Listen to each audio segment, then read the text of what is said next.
오늘장 준비 도와드립니다. 체크인스탁이고요. 알파경제 김종희 인사 모셨습니다. 안녕하세요. 안녕하십니까? 네, 변함없이 해는 뜨네요. 요즘에 너무 힘들죠. 주변의 분위기 좀 어떤가요? 네, 다 아시다시피 국내 증시가 워낙 좋지가 않아서 분위기가 좋을 수가 없고요. 국내 대표 종목인 삼성전자가 지속적으로 이렇게 하락하다 보니까 이쪽에 투자하신 분들은 점점 늘고 있는 것 같은데, 왜냐하면 장기적으로 봤을 때 분명히 가능성이 있다라고 봐서 최근에 투자를 늘리시는 분들이 좀 많은 것 같은데, 주가가 쉽게 움직이지 않다 보니까, 네. 그리고 미국 시장이랑 점점 차이가 나다 보니까 그와 관련된 불안감을 좀 호소하시는 분들이 많은 것 같습니다. 네, 이렇게 어려운 장에 와주시면 출연자분들께도 더 감사해요. 평소에도 감사하지만 더 그런 마음이 있습니다.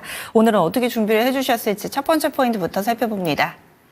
시장 보다 보면은 이 정치권에 대한 그런 좋은 이야기가 나갈 수가 없는 상황이기도 하고, 저희 게시판에도 보니까 국내 증시 왜 이러냐, 정치가 문제다, 이런 이야기들을 정말 많이 하십니다. 결국에는 이렇다 보면은 예전에는 연기금이 구원투수다, 혹은 증시 안정기금을 투입한다, 이런 액션이라도 나왔는데, 지금 정치권은 이 주식시장을 둘러볼 그런 여유도 없어 보여요.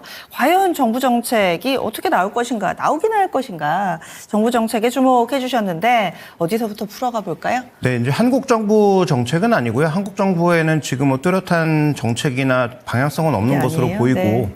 그럼에도 불구하고 우리가 정부 정책을 주목할 수밖에 없는 건 오늘 NH투자증권의 2025년 전망에 있어서 80페이지짜리의 보고서가 나왔는데, 전체적인 내용은 별로 들어오지 않았지만 한 가지 가장 제 눈에 들어왔던 차트는 바로 보여주실 차트입니다. 전체적으로 지금 스트롱맨들이 다 재등장했단 말이에요. 원래 네, 있었던 시진핑이나 푸틴이야 장기 집권이니까 그렇다 치고, 다시 이제 트럼프가 들어오면서 스트롱맨들이 모두 늘어난 상황인데, 실제로 2020년 이후로는 코로나 때문이기도 하지만 재정 자금이 대규모로 집행되면서, 그 다음에 이런 재정 자금이 아니면 단기채로 발행하는 정부의 그 자금들이 시장의 전체적인 유동성 상승을 견인하고 있다. 그다음에 우리 시장도 지금 오르는 종목이 정부 정책이나 실적 때문에 오르는 게 아닙니다. 물론 실적 영향은 기본적으로 있었지만 트럼프 당선인의 입에서 MRO 얘기가 나오면서 조선주가 그렇죠? 급등하는 거잖아요. 네. 그러니까 결국 정부 정책이라고 하는 것은 우리나라 정부의 정책뿐만 아니라 미국 정부의 정책, 또 그에 대응하는 시진핑의 중국 정부의 정책, 그다음에 트럼프에 대응할 EU 정부의 정책, 이런 것들과 모두 맞물려서 정부가 저렇게 모두 다 돈을 쓰는 형태로 바뀌어가고 있으니, 반대로 중앙은행은 유동성을 줄여가고 있는 그런 상황이니까, 지금 현재 구간에서 보면 가장 중요한 핵심 포인트는 결국 정부가 바라보는 업종을 봐야 되지 않느냐라는 답을 우리가 가져갈 수밖에 없는 거죠.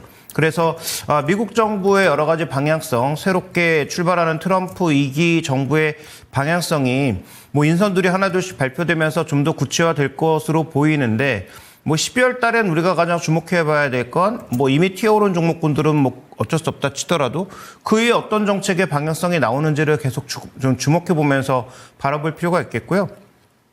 또 그에 대응하는 국내 정부의 정책도 미국의 정책으로 인해서 이런 업종은 피해를 받을 거니까 여기엔 보조금을 좀 줘야 되겠다라든지 이런 대책들이 좀 나오지 않겠어요? 그다음에 내년도 예산이 또 전체적인 진용이 나와 있는데, 그 예산의 방향성에서 어떤 산업을 키워주겠다라는 명확한 방향성은 나오지 않겠어요? 그래서 증시의 경우에도 정부의 정책에 맞서지 말라고 했는데, 그런 차원에서 본다면 여러 가지 논란이 있고 개인적으로 찬반은 다 있겠지만, 정부가 적극적으로 밀어주는 원전이라든지, 그 다음에 지금 가능성은 낮아 보이긴 하지만 육성하려고 하는 AI라든지 자율주행이라든지 이런 종목군들이 최소한 테마로는 살아남을 가능성 정도는 여전히 존재하고 있다라고 봐야 되겠죠. 그 다음에 트럼프의 정책 큰 틀 안에서도 두 가지 주목해 볼 부분들이 있는데, 바로 약가 인하 같은 정책으로 인해서 우리나라 CDMO라든지 일부 바이오 시밀러 같은 것들이 장기적인 매출이 증가할 가능성 계속 고민해 봐야 되는 상황이고요. 트럼프는 우리가 자꾸 이제 친환경을 싫어하고 레거시만 좋아한다는 착각에 빠지게 되지만, 레거시를 좋아한다라기보다는 지금 현재 구간에서 그쪽에 주고 있는 보조금을 왜 주느냐에 대한 문제를 더 제기하고 있는 것이고, 그다음에 쓸데없는 돈 낭비를 하지 말자라는 굉장히 기업가적인 그런 뉘앙스가 나타나고 있다라고 봐야 되겠죠.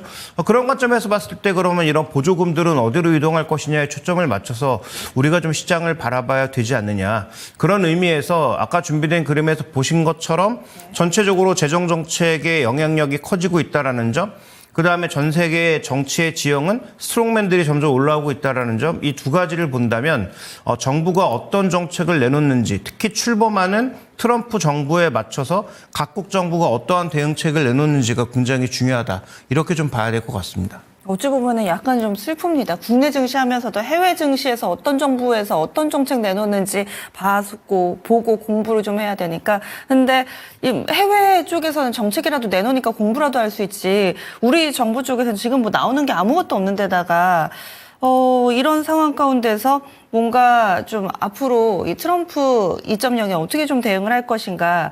우리 정부 쪽에서는 계속해서 이런 상태가 좀 이어질까? 아니면은 뭔가 증시가 더 빠지면은 액션이 좀 나오기는 할까요? 뭐 정부의 지금 액션을 금융시장 쪽에서 기대하기는 조금 어려워 보이고요. 아마 지금 뭐 예산 가지고 줄다리기를 하고 있는 상황이고, 뭐 지지율이나 이런 것들이 워낙 뭐 다급하게 움직이고 있는 상황인데다가 뭐 대통령실은 지금 뭐 회의 이런 것들 일정에 좀 뭔가 바쁘게 놓여 있는 것 같아요. 그래서 뭐 G20 이런 것들에 또 매여 있다 보니 지금 뭐 금융시장의 변동성에 대해서는 아마 뭐 금감 원장이나 아니면 뭐 최상목 그 부총리 정도의 얘기가 나오는 정도에서 그치지 않을까라고 보여지는데, 뭐 아시다시피 최상목 총리가 무슨 얘기를 해도 시장에 좀 먹히지는 않는 국면이기 때문에 예를 들어서 좀 더 뭐 밸류업의 정책을 강화하는 어떤 액션이라든지 아니면 정부의 자금 투입이라든지 뭐 이런 것들이 좀 더 나타나야 될 텐데 아직까지 그런 구체적 액션은 나타나지 않고 있는데요. 뭐 저는 뭐 민심을 안 볼 수는 없기 때문에 현재 구간에서 이렇게 불만이 높아지는 상황에서는 아마도 뭐 이번 달 말 정도쯤에는 무언가 좀 나오지 않을까라는 생각을 해볼 수 있겠고, 뭐 그 구체적인 대책을 뭐 제가 뭐 미리 할 수는 없지만 대부분 이제 금융시장에 좀 더 지금 이 정부의 그 정책 방향을 봤을 때는 혜택을 주는 형태의 가능성. 뭐 직접적으로 개입할 수는 없잖아요. 그래서 뭔가 이제 금융시장에 좀 혜택을 주는 그런 가능성. 그 다음에 지금 정책의 방향 중에 또 하나가 계속 뭐 투자를 하면 그 투자 세액 공제를 해주는 방향 정도로 가고 있는데, 우리도 지금 뭐 미국의 정책이나 중국의 정책을 봤을 때는 보조금을 지급해도 되지 않나요? 그래서 우리가 뭐 대놓고 보조금을 줘서 무역 분쟁을 일으킬 필요는 없겠지만 조금 한번 쿠션을 주는 정도의 형태로 해서 우리도 지금 피해를 받는 산업에 대해서 보조금을 지급하는 방향을 내년도에 전개해야 될 것 같은데, 문제는 지금 3년째 계속 재정이 펑크가 나고 있어서 과연 그런 자금 여력이 있는지는 좀 더 지켜봐야 될 것 같습니다. 아니, 금투세 이야기가 마무리된 지 얼마 안 됐는데 바로 또 내년 3월부터 공매도 재개되잖아요. 그 사이에 사실 공매도를 금지한다고 그 사이 지수가 많이 오른 것도 아닌데 지금 지수 이런 상황에서 공매도가 재개된다라는 얘기들도 솔솔 좀 나오더라고요. 이런 부분들이 뭐 재논의가 된다거나 뭐 이럴 가능성에 대해서는 역시나 좀 낮다 이렇게. 근데 공매도에 대해서는 우리가 조금 다시 생각해 볼 필요가 있는 게, 공매도 멈춰놨더니 그러니까 공매도를 완벽하게 제거할 수 있는 방법이 일단 없다라는 거죠. 왜냐하면 상품과 관련돼서 공매도를 열어놓지 않으면 상품 운영하는 측면에서는 운영 자체가 불가능하거든요. 오히려 롱숏이 안 돼서 외국 수급이 안 좋다고 뭐 이런. 그 롱숏 측면이 아니고요. 롱숏 측면도 물론 있겠지만 그건 이제 뭐 헤지펀드라든지 이런 쪽에서 안정적인 뭐 시장의 등락에 관계없이 뭐 수익률을 내기 위한 방법이지만, 근본적으로 우리가 지금 하고 있는 뭐 주식 선물이라든지 이런 것들의 반대 포지션을 지금 공매도가 없는 상태에서 대비할 수가 없기 때문에 그런 부분에서는 일부분 공매도를 열어주거든요. 그다음에 특정 인덱스 기준 상품에 있어서 그 인덱스 기준 상품의 반대쪽으로 움직일 수 있는 포지션을 담기 위해서, 혹은 내가 가진 포지션에 반대로 갔을 때 그걸 커버하기 위한 전략으로 실제로 이제 공매도를 열어주는 그런 상황인데, 그걸 만약에 못하면 뭐 펀드들이 다 털고 나가겠죠. 그럼 운용 자체를 할 수가 없으니까. 그래서 차라리 공매도를 열어주면 그 반대쪽 요인도 나타날 수 있다. 그다음에 올라갈 때 최근에 뭐 테슬라나 엔비디아 미친 듯이 올라가는 것처럼 공매도가 환매수되면서 급격하게 올라갈 수도 있는 상황도 분명히 존재하고 있고요. 공매도가 시장에 일정 부분 유동성을 공급해주면서 또 거래가 증가하는 부분도 있고요. 그래서 부정적인 요인은 다 제거해야 되고, 개인 투자자와 기관 투자자, 외국인들을 분리하는 정책 혹은 차별화하는 정책은 당연히 다 사라져야 될 것이고요. 그다음에 불법 공매도로 하는 그런 세력들이야 당연히 다 일망타진해야 되겠지만 공매도 자체를 막아놓은 게 과연 시장에 도움이 되느냐에 대해서는 저는 뭐 전혀 그렇지 않다라고 보고 있기 때문에 뭐 예. 3월에 제기하는 것이 저는 맞다라고 보고 있습니다. 알겠습니다. 다음 두 번째 포인트 넘어가겠습니다.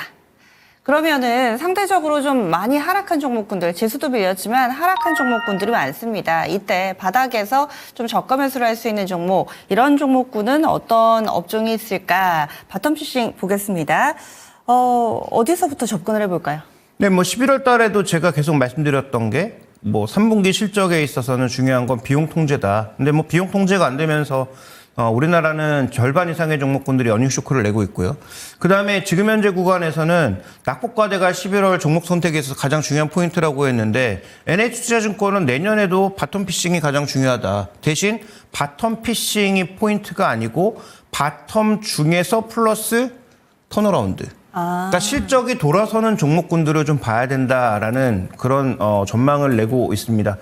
전 100%, 뭐 한 120% 동의하는데요. 지금 잘 나가고 있는 조선이나 방산이 내년에도 일정 부분 괜찮을 수 있겠지만 그런데 과연 올해처럼 시장을 대거 이기는 그런 양상이 가능할까에 대해서는 현재 밸류에이션 기준상 시장 대비 이미 4배, 3배로 높아졌는데 추가적인 랠리를 보이려면 그 이상의 강력한 실적 향상이 나타나야 되거든요. 근데 과연 그게 존재할지 여부는 조금 알 수 없고 특히 이제 조선주는 뭐 여러 번 말씀드렸지만 미국 MRO로 수주하고 있는 것 긍정적이고 트럼프 당선인의 입에서 나왔으니까 긍정적인 거 맞는데 이거 정말 돈 되는 사업인지에 대한 검증은 전혀 되지 않은 상황이잖아요. 그러니까 그런 것들 살펴보면 지금 잘 나가고 있는 조선업종이나 방산업종 물론 가지고 계신 입장에서는 쉽게 정리할 수 없겠지만 내년을 바라보는 입장에서 종목을 사야 되는 것은 지금 준비된 그림에서 보시는 것처럼 올해 전체 시장 대비해서도 그다음에 절대 수익률 기준으로도 마이너스 폭을 키운 종목군들을 봐야 되는데 무조건 많이 빠진 종목이라면 저 맨 끝에 있는 게 NCC 아니겠습니까? 네. 근데 NCC를 좋아. 지금 뭐 네. 살 수 있겠어요? 살 이유가 별로 없잖아요. 요즘에도 주가 너무 안 좋잖아요. 주가도 안 좋고 중국 부양책이 마지막 기대 중에 하나였는데 그것도 이제 기대를 하야하면서 네. 뭐 중국 부양책이 나온다고 좋아질 건 아니었지만 그래도 모멘텀 측면에서는 분명히 의미가 있었는데 그의 기대를 채우지 못하면서 더 밀리고 있는 거죠. 그러다 보니까 지금 현재 구간에서는 단순한 낙폭과대는 아니고 낙폭과대 업종 중에서 내년도에 그나마 좀 실적이 좋아질 만한 종목군들을 찾아봐야 되는데 그런 의미에서 이미 10월 달부터 말씀을 드렸던 게 엔터라든지 뭐 게임이라든지 미리 어느 정도 구조조정을 하면서 비용 통제를 해놨고 내년도에 잘 될지 안 될지는 모릅니다만 신제품들을 대거 쏟아낼 준비를 하고 있는 그런 기업들은 2025년도에는 그래도 기대가 조금 올라가지 않을까라고 보고 있고요. 그다음에 반도체 중에서 삼성전자 같은 종목도 올해 이제 실적이 1, 2분기는 예상보다 좋았지만 3분기 둔화되고 4분기에도 방향성이 없다라는 얘기 때문에 주가는 뭐 바닥 수준으로 빠져 있는데 이게 수익률이라는 게 올해 들어서 연초 대비 현재 흐름이잖아요. 반도체가 상반기에 그렇게 좋았는데도 마이너스로 와 있네요. 아마 삼성전자 때문이라고 봐야 되겠죠. 그다음에 하이닉스는 비교적 견조했지만 지금 뭐 한미 반도체도 뭐 9만 원 아래로 내려가 있는 상황이고요. 그다음에 반도체 주요 이제 종목군들 대부분 다 뭐 신저가 내지는 많이 내려가 있는 상황 아닙니까?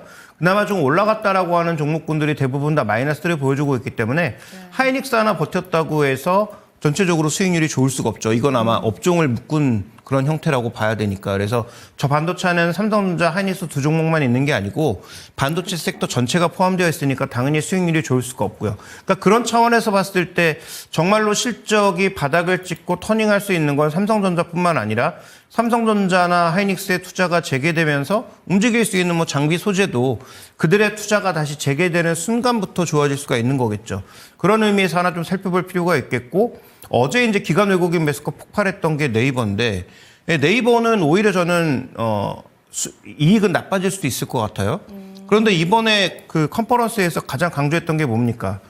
AI 한번 목숨 걸어보겠다라는 거 아닙니까? 한마디로 말씀드리면. 그래서 뭐 잘 될지 안 될지 모르지만 네이버라고 하는 기업이 실적은 계속 좋았어요. 올해 들어서 나빴던 적이 없습니다. 계속 어닝 서프라이즈예요. 뭐 퍼센트가 약간 다르긴 한데 매 분기마다 어닝 서프라이즈였는데 주가는 뭐 그렇게 큰 폭의 강세를 보이지 않고 계속 정체를 보이고 있지만 네이버의 종목의 성격상 낮은 PER보다는 오히려 PER 자체가 좀 높아진다고 하더라도 방향성을 보여주는 게 더 중요한데 지금 우리나라에서 그나마 AI 쪽에서 의미 있는 AI 기업으로 나가고 있는 건 네이버를 제외하면 뭐 없다고 봐야 되지 않습니까?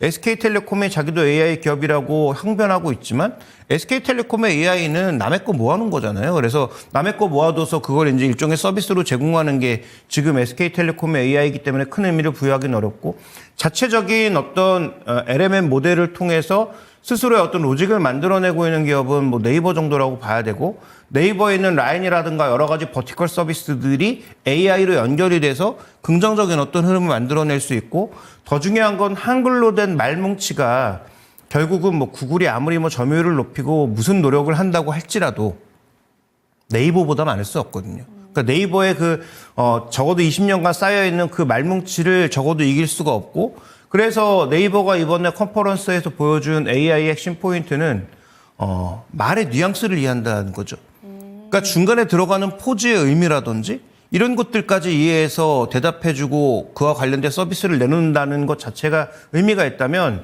저는 뭐 이런 식의 생각도 해봅니다. 적어도 한국어로 되어 있는 그런 이 AI를 예를 들어서 챗GPT나 아니면 뭐 구글의 제미나이가 시간을 주면 더 잘할 수 있겠지만 만약에 클로버엑스가 어느 정도 역할을 해주면 클로버엑스랑 협업하는 게 더 빠를 수 있죠. 그쵸. 왜냐하면 여기 있는 말뭉치를 가지고 이미 있는 데이터를 가지고 이쪽에서 더 좋은 소스로 이걸 섞어주면 되는 거니까. 그러면 뭐 번역이라든지 이런 쪽에서 어순도 다르고 전반적인 말뭉치 자체가 아예 다른 그다음에 문화도 다른 한국어에 대한 이해나 번역의 품질이 가장 떨어질 수밖에 없는데 실제로 뭐 라틴 계열의 언어라든지 이런 언어들은 서로 말은 안 통하더라도 어느 정도 60-70% 알아듣잖아요. 근데 우리나라 말은 어순도 다르고 아예 이제 흐름이 다르니까 그런 측면에서는 그들이 과연 한국어를 사용하는 사람들을 위해서 이 정도의 소스를 드릴 필요가 있나 고민스러울 텐데 만약에 클로버엑스가 그 정도의 흐름을 제공해 준다면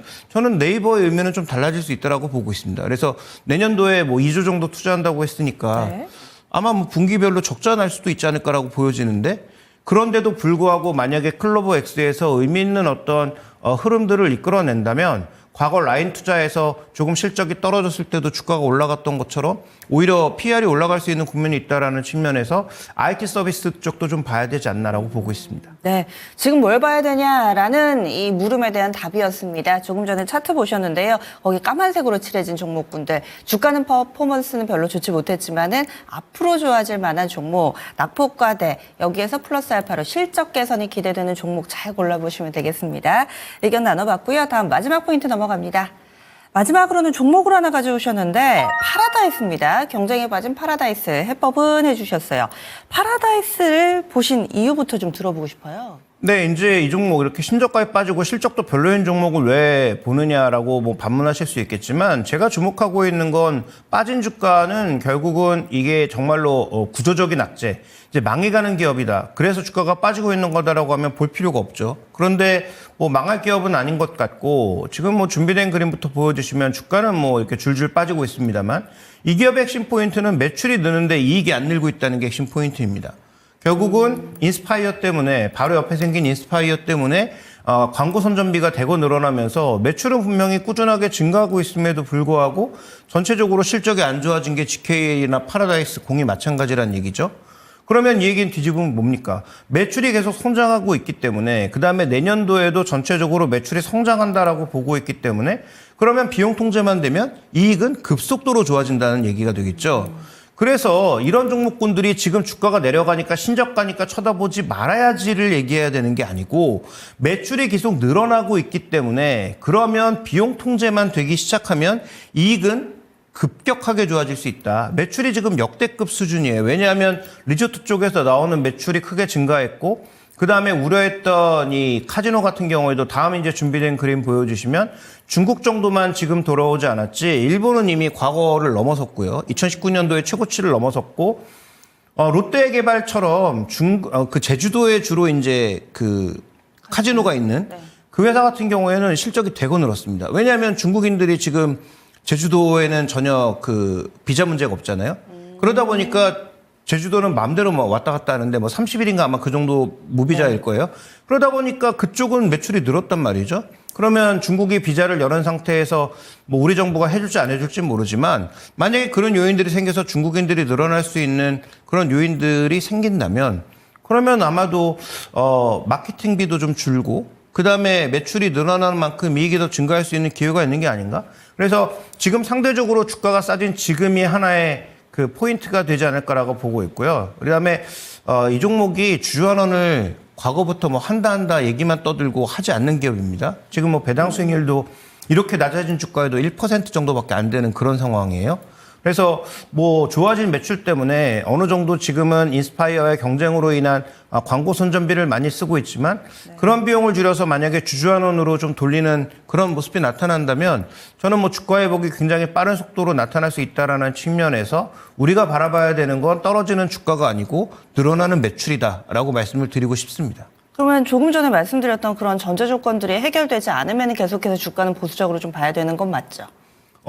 저는 뭐 그렇지 않을 거라고 보고 있는데 지금 초기 구간이니까 인스파이어와의 경쟁을 위해서 과도한 선전 마케팅비를 쓰고 있지만 현재 인스파이어가 생긴 지도 꽤 기간이 지나고 있단 말이죠. 그러면 양쪽에서 뭔가 서로 차별화된 걸 만들어주지 않으면 사람들이 처음엔 뭐 신기하니까 굳이 인스파이어 가서 보겠지만 한번 가보시면 알겠지만 인스파이어가 그 위에 그 뚜렷한 LED 말고 볼 게 뭐가 있습니까?